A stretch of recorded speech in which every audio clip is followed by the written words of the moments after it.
Mais um projetinho aí. Fazer uma caixa. Embutir aqui dentro.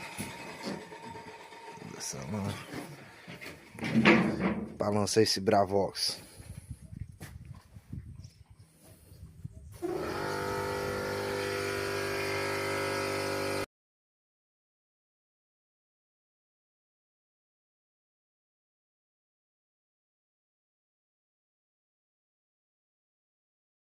Aqui a caixinha de grave que a gente tá adaptando aqui no espaço interno da lancha.